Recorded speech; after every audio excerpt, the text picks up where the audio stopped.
Good morning from California. It's very early here, so please be easy on me. But yep, I'm Emily Rickman. I'm ESA Research Fellow at Space Telescope Science Institute. I'm going to talk a little bit about preparing for the future of direct imaging exoplanets. And Beth gave a really great overview before about some of our motivators in doing this, but I'll kind of recap on some of these things. So first of all, why do we care about high contrast imaging of long period exoplanets and round dwarfs? Well, first of all, the occurrence rate of these kind of objects is still not well understood, and that's kind of changing as we're getting towards better instrumentation and things. But in order to really understand this, then we need to kind of continue doing this and pushing those boundaries.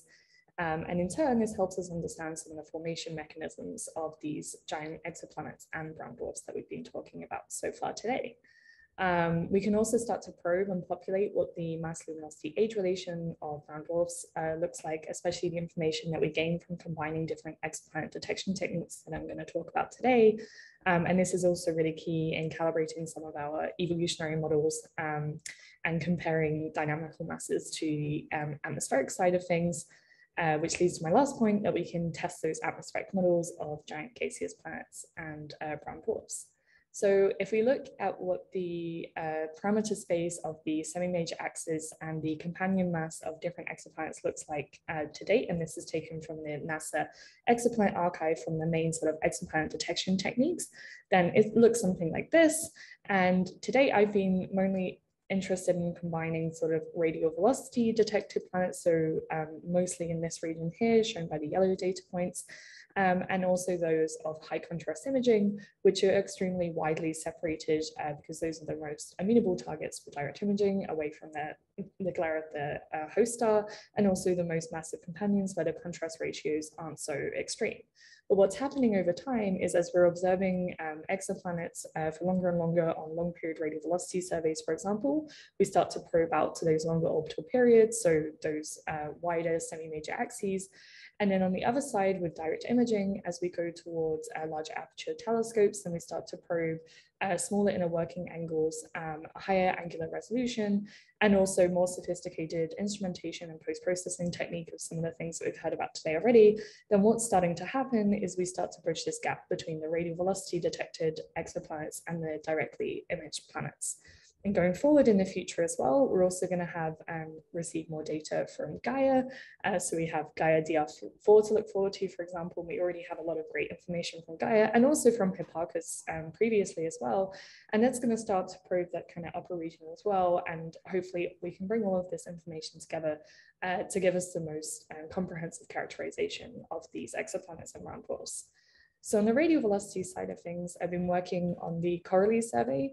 So CORALIE is a high resolution spectrograph that sits on the 1.2 meter Swiss Euler telescope in Lucia Observatory. The survey's been going on for more than 20 years now, so we have a lot of long period radial velocity data.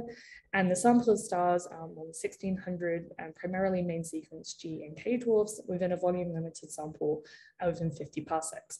And have been responsible for coordinating part of the program looking for those long-term droves that may host potential companion candidates that could be amenable to direct imaging. So back in 2019, I published a paper of a handful of these candidates from the CORALIE survey. And if you notice, they all sit within this gap that or not gap, but this bridge that I mentioned before, between those kind of radial velocity detected planets and those that could be amenable to direct imaging. So to assess the detectability of these, I stacked a bunch of 5 sigma contrast curve and measured performance of a sphere and the VLT, just to get an idea of, or a sense if we would actually see these things or not. So the lighter colors there correspond to the higher detection probability. And then the pink data points correspond to a handful of these interesting candidates from the CORALIE survey. And we have the uncertainties there in the not knowing the orbital inclination or orientation of systems. So we don't necessarily know what the projected separation is going to look like. And also, we only know the minimum mass from the radial velocity information.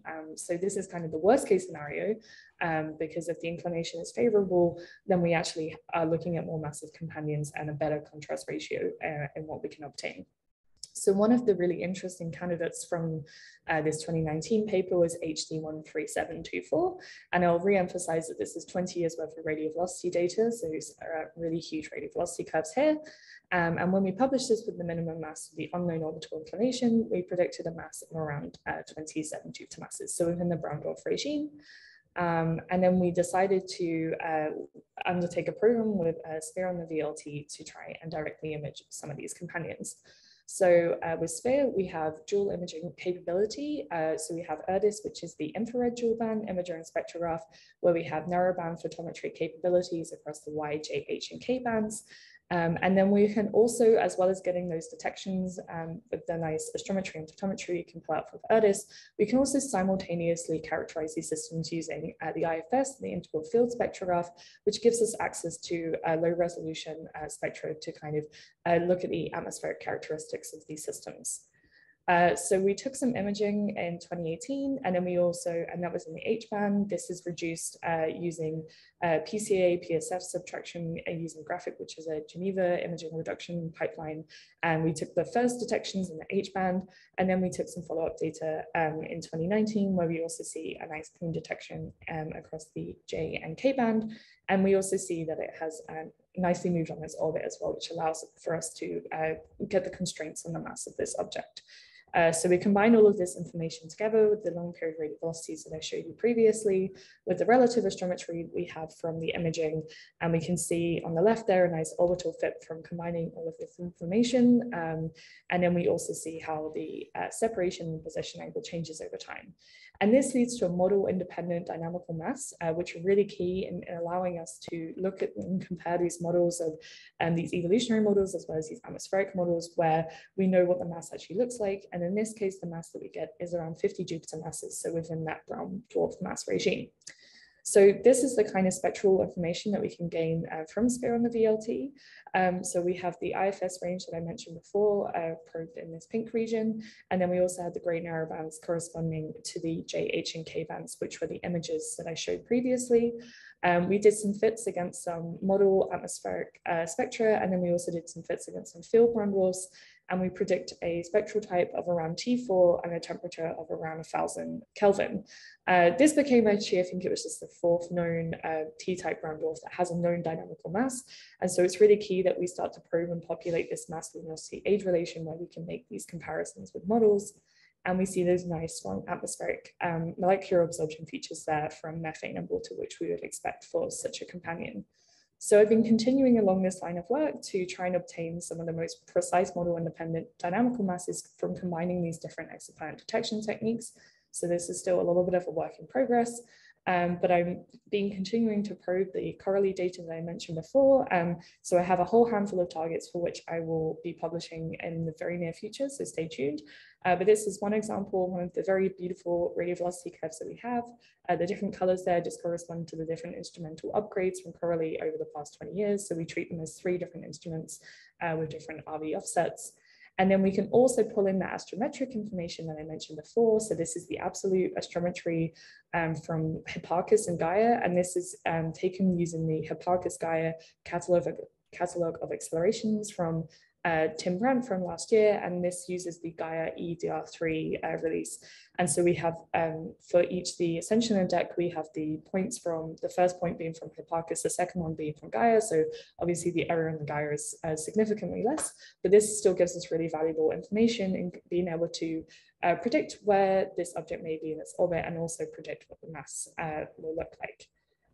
2 minutes, Emily. Okay, great.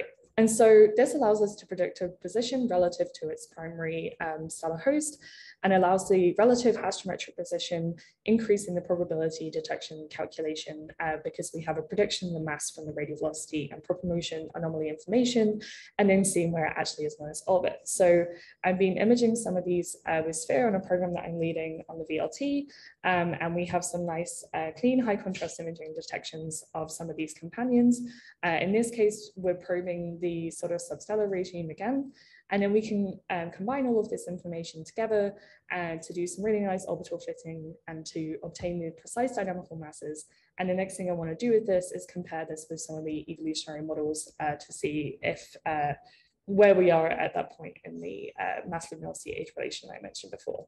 And obviously, I'll just quickly mention going forward, we're all very relieved that JWST is finally launched and we will be receiving data shortly. And Carter et al. In 2020 did a really great study. He's involved in the ERS program, the high contrast imaging side of things. I won't talk too much about this because I know Laurent's going to give a great overview, but we're going to finally start probing down to those sub-Jupiter mass objects using JWST. And then, of course, ELT METIS as well, which has already been mentioned before, and we'll already be talking about again, will enable us to probe some of those radio velocity detected planets as well. So I will just leave with my conclusions as saying that these precursor observations from radio velocities and astrometry are really important in increasing the detection efficiency of these directly imaged companions, and also give us really key information, especially with respect to the dynamical masses of these objects. And we'll really start probing down to those sub-Jupiter masses with JWST, ELT, and I've put LUVOIR HABEX, but that is a loose placeholder for whatever future NASA flagship mission will happen, enabling us to probe those masses.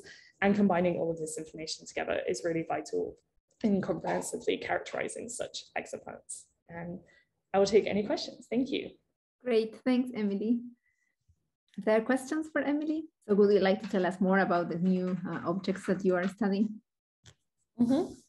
Yeah, so I will be putting together, papers almost ready to be submitted. We've got 6 new very low mass stellar companions. So these are they're actually kind of around the, potentially even the most massive brown dwarfs or low mass stellar stars, stellar masses, and then we're going to probe that kind of regime with the evolutionary models. So we have good age predictors from the primary stellar hosts, and then we also have really precise dynamical masses from combining all of this information together. So, and then we're hoping to look at some of the spectral information as well that we have from IFS on SPHERE. So hopefully we can say something about these models. So Thane Curry is asking, hi Emily, what is the age distribution for your direct imaging targets? For how many of these would you be sensitive to planets with a sphere? Yeah, so the age distribution, these are typically older than what most direct imaging surveys probe, and that's just because there's a bit of a tension between the planets that you, or the systems that you'll probe using radio velocities versus those that you'll probe with high contrast imaging. So on the radio velocity side, you don't want to probe systems that are super, super young where the star is really active and you have to detrend a whole bunch of stellar noise, and that makes it a lot more difficult to detect those kind of companions. Whereas on the high contrast imaging side, you want those really young luminous systems where you're most amenable to the contrast ratios to have those detections. So when the CORALIE survey was put together, and bearing in mind this was more than 20 years ago, with not necessarily direct imaging being one of the primary key factors in a couple of decades from when the survey began, then these stars are kind of more along the main sequence ages, so sort of from like 1 to 5 gigayears. I would like the primary ages, I would say. So I will say that yes, these are not necessarily the most young luminous systems that you would typically want to probe with high contrast imaging, but we have had a fair amount of success with SPHERE in being able to gain these detections and pick out the ones that we will get nice high contrast imaging detections with. Great, and then there is one final question. We are already late, so a short answer. Roy is asking, how many direct imaging planets do we expect from Gaia? If possible, discriminate between current and ELT era capabilities. Oh my goodness. I think something like in the tens, I would say. I don't want to put an exact number on it, but I think maybe even more than that. But I think I'm going to underestimate and say in the tens, maybe even into the triple digits there. And especially as we go over time and increase the baseline that we have the capabilities with the astrometric acceleration, that will just increase over time. So it's definitely going to be a new era of detecting planets. Yep.